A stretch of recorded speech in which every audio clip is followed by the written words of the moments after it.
Assalamualaikum warahmatullahi wabarakatuh. Perkenalkan, nama saya Maharani Cahyo Putri. Saya mahasiswa D3 Keperawatan, Fakultas Keperawatan Universitas Jember, Kampus Lumajang. Di sini saya akan menyampaikan mengenai perlindungan terhadap kelompok rentan dalam agronursing. Menurut Undang-Undang Nomor 39 Tahun 1999 tentang Hak Asasi Manusia, perlindungan, pemajuan, penegakan, dan hak asasi manusia merupakan tanggung jawab pemerintah di samping juga masyarakat. Pemerintah telah mengeluarkan berbagai peraturan perundang-undangan dan meratifikasi berbagai konvensi, tetapi belum didukung dengan komitmen bersama yang kuat agar dapat mengembangkan suatu mekanisme pelaksanaan hukum yang efektif untuk melindungi hak masyarakat, terutama kelompok rentan, seperti orang lanjut usia, fakir miskin, wanita hamil, dan penyandang cacat. Perlindungan terhadap kelompok rentan seperti anak, salah satunya contohnya anak. Anak memiliki peran sosial sangat penting sebagai anggota masyarakat. Namun masalahnya anak selalu menjadi pihak yang dirugikan. Dari sudut pandang positif, anak dapat mengangkat status sosial dan ekonomi orang tua, sedangkan menurut sudut pandang negatif, masyarakat menunjukkan bahwa anak adalah sarana untuk mencari penghasilan atau uang. Akibatnya, anak-anak terpaksa mencari uang dan tidak sekolah. Bangsa Indonesia sudah selayaknya memberikan keberuntungan terhadap perlindungan anak karena amanat Undang-Undang Dasar 1945 pada pasal 26 ayat W yang menyatakan bahwa anak berhak atas memberlangsungkan hidup, tumbuh kembang, serta berhak dilindungi dari kekerasan dan kriminasi. Adapun beberapa hukum yang penting menonjol dalam upaya perlindungan terhadap anak yang belum tersosialisasi dengan baik adalah dengan 5 undang-undang tentang anak, yaitu salah satunya yang pertama Undang-Undang Nomor 4 Tahun 1979 tentang kesejahteraan anak, kemudian yang kedua Undang-Undang Nomor 3 Tahun 1997 tentang pengadilan anak, yang ketiga Undang-Undang Nomor 20 Tahun 1999 tentang pengesahan Konvensi ILO Nomor 138 mengenai usia minimum untuk boleh bekerja. Untuk yang keempat, Undang-Undang Nomor 1 Tahun 2000 tentang pengesahan Konvensi ILO Nomor 182 mengenai pelarangan dan tindakan segera penghapusan bentuk-bentuk pekerjaan terburuk untuk anak. Yang kelima adalah Undang-Undang Nomor 23 Tahun 2002 tentang perlindungan anak. Secara kuantitatif, keberadaan undang-undang yang memberikan perlindungan kepada anak sudah cukup banyak, tetapi dalam implementasi peraturan undang-undang tersebut belum sepenuhnya dapat dilaksanakan. Hal ini disebabkan karena beberapa hal antara lain.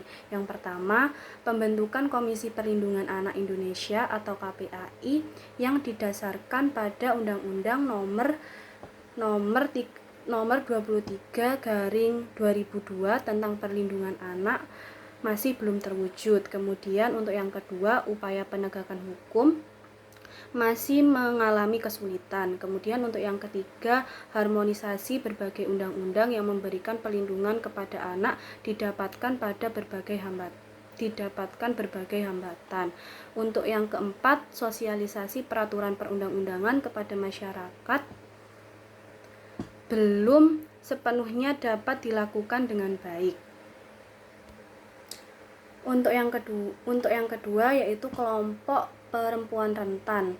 Masalah kekerasan terhadap kemanusiaan khususnya perempuan banyak menarik perhatian dan kepedulian banyak pihak. Kekerasan Kekerasan terhadap perempuan dalam rumah tangga merupakan pelanggaran HAM. Di banyak negara dikategorikan sebagai kejahatan dan untuk mencegahnya dapat dilakukan oleh para petugas penegak hukum. Padahal berbagai kebijakan yang mengatur tindak kekerasan tidak sedikit pelakunya. Persoalan utama yang berkaitan dengan kekerasan adalah tidak adanya hukum yang secara khusus memberikan perlindungan kepada perempuan yang mengalami dan menjadi korban tindak kekerasan seperti KDRT. Memang sikap kekerasan dapat dijaring dengan pasal-pasal kejahatan, namun terbatas pada tindakan pidana umum. Oleh karena itu, perlu pengaturan atau hukum secara khusus untuk memberikan perlindungan terhadap tindak kekerasan terhadap perempuan dalam arti merumuskan tindakan pidana sebagai kejahatan sampai dengan upaya hukum bagi para korban dan saksi. Pada tanggal 24 Juli 1984, pemerintah Indonesia terikat dengan konvensi PBB tentang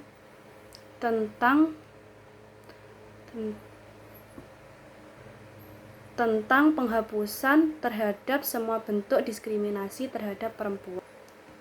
Dalam pasal 5 konvensi perempuan tersebut dinyatakan bahwa adanya jaminan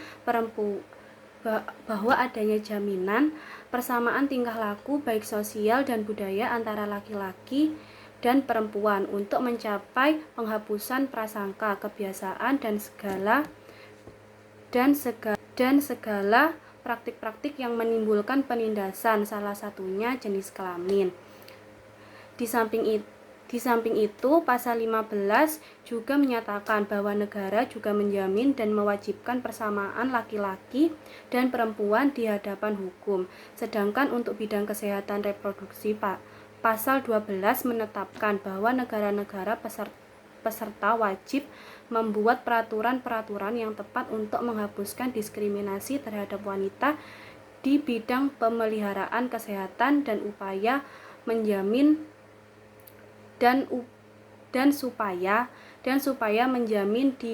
diperolehnya pelayanan kesehatan termasuk pelayanan yang berhubungan dengan keluarga berencana. Dalam kerangka kebijakan nasional yang berkaitan dengan tindakan kekerasan terhadap perempuan perlu didasari oleh zero tolerance policy. Artinya tidak ada tindakan kekerasan pada apapun yang dapat diterima. Hal ini berarti bahwa kebijakan sosial dan kebijakan penegakan hukum yang menghormati dan melindungi harkat martabat dan kodrat perempuan.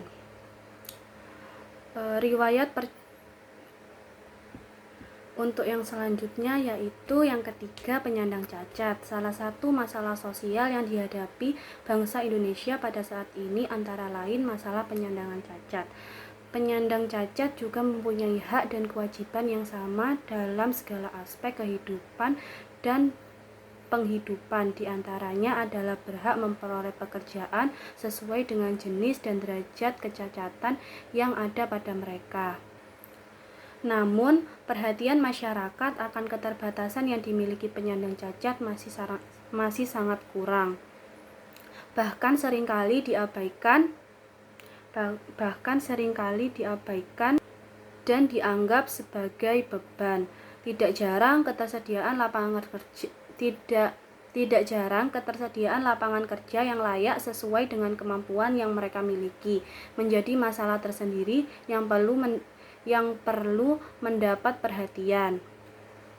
Pada pasal 14 Undang-Undang Nomor 4 Tahun 1997 Pasal 28 sampai Pasal 31 PP Nomor 43 Tahun 1998 tentang upaya peningkatan kesejahteraan sosial penyandang cacat mewajibkan bahwa setiap pengusaha yang memiliki jumlah karyawan 100 orang atau lebih untuk memenuhi persyaratan jabatan dan kualifikasi pekerjaan atau kurang dari 100 orang jika perusahaan tersebut menggunakan teknologi tinggi. Pada Undang-Undang Nomor 4 Tahun 1997 memiliki daya paksa untuk dijatuhkannya sosial pidana bagi perusahaan atau pengusaha yang tidak mematuhinya. Oleh karena itu, pihak kepolisian dan kejaksaan berwenang melakukan penyelidikan atau penyelenggaraan undang-undang tersebut karena termasuk tindak pidana. Para penyandang cacat adalah upaya pemerintah pusat maupun daerah belum mengalokasikan anggaran yang cukup untuk rehabilitasi pendidikan dan kesejahteraan sosial bagi penyandang cacat. Dengan demikian, penyandang cacat perlu memahami hak-haknya, bukan berarti diistimewakan, tetapi juga jangan dimarginalkan. Kemudian untuk kelompok minoritas, terdapat peraturan perundang-undangan sebagai instrumen hukum dan hak asasi manusia nasional di samping instrumen hak asasi internasional seperti yang pertama, Konvenan Internasional menghapus segala bentuk diskriminasi ras pada tahun 1965 pasal 1. Yang kedua, Deklarasi UNESCO tentang Ras dan Prasangka Ras 1978 pasal 1, 2, dan 3. Yang ketiga, Deklarasi berdasarkan agama dan kepercayaan 1981 pasal 2. Itu saja yang dapat saya sampaikan tentang perlindungan terhadap kelompok rentan dalam agronursing. Kurang lebihnya mohon maaf. Wassalamualaikum warahmatullahi wabarakatuh.